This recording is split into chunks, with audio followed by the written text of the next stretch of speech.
Mr. Riddle! What's activity? Math. Welcome to math. Haven't seen you in a while. I'm glad you're back. We're doing fractions. Stop talking, Caleb.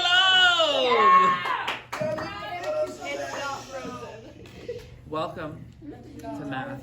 We're talking about fractions, putting them in order, representing fractions, and we're using fraction strips like this, all right? It makes it very, very easy. For example, I want to build,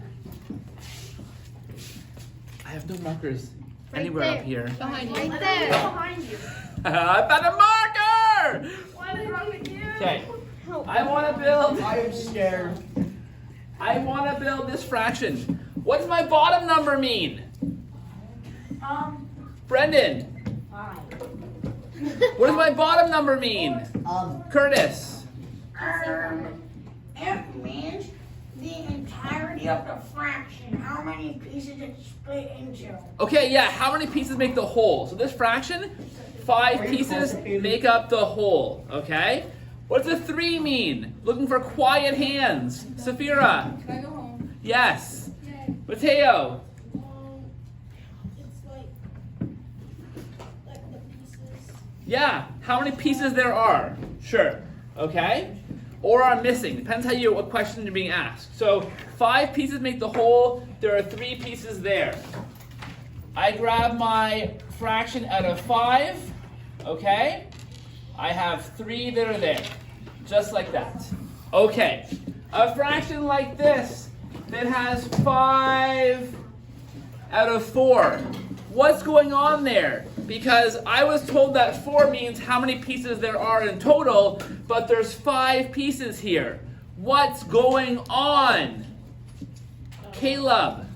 May I please come up? No, you can't come up. So basically, when it's an improper fraction, which means there's more than one whole already. So really, if you want to make it into a mixed fraction, basically you would have one whole and 1/4. Amazing. Thank you, Caleb. You're welcome. It's an improper fraction. God bless you. There's 4. Oh, please stand by. That's the fun, Mr. Mr. Little here. I'm good. I'm in the middle of making a video for a YouTube channel. No worries. No, what's up? We haven't been fed today. Please help us. Sure, that's fine. All right. All right. Water bottle. Thanks. Bye. My water bottle. Whew. Caleb is right now. I'm like this. Gotta put me back. Put me back. Put me back. Thank you. It's more than full. Okay. So it looks like this. Okay. There's 4 fourths. That's a whole, but it's 1 more. It's 1 more than that. Okay.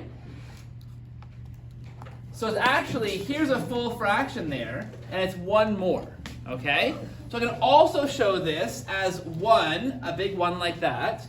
So 1 whole and 1/4 left over. Okay? Same thing. Improper fraction, mixed number, 2 ways of showing a fraction that's more than full. Okay. Now comparing fractions. So I have a bunch of fractions.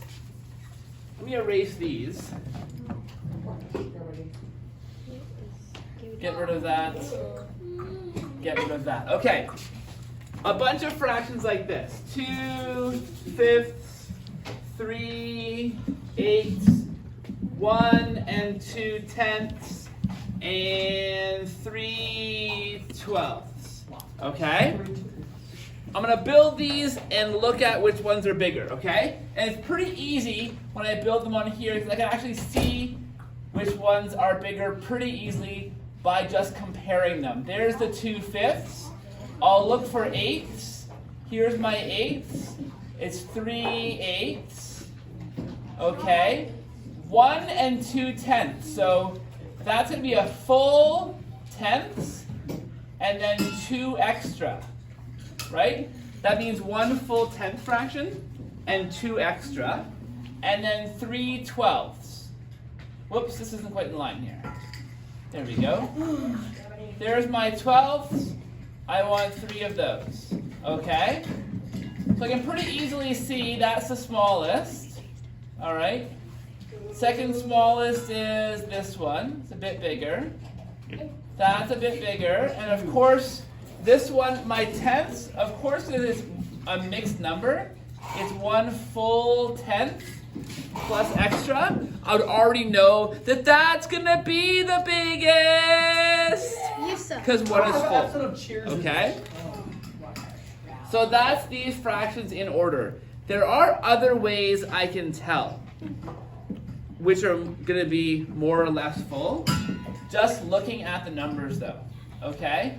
For example, this is a 3, and that's a 3. Okay?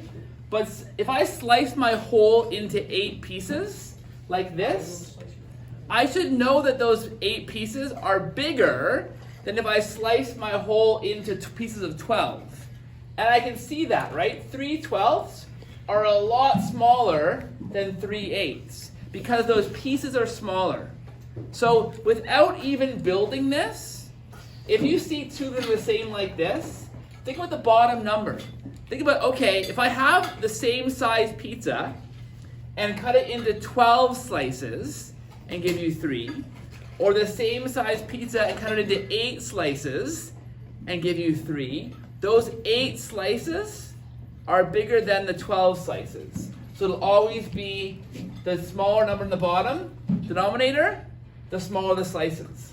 Okay? Same with these two, 2 5ths and 5 8ths. If you're not sure which is smaller, and they're pretty close in this case, think about the size of those slices. Okay? Slicing into 8ths are going to be smaller slices. You get 3 of them, but they're still smaller slices because they're in 8ths versus into 5 slices. Okay? And of course, any number that has 1 whole is automatically bigger. Right? This could be 1 and 1 millionth. You already know because it's 1 full thing, whatever that fraction's going to be is already bigger than all the other fractions. Okay? Okay. Thanks for watching. Like, subscribe, and stay in school.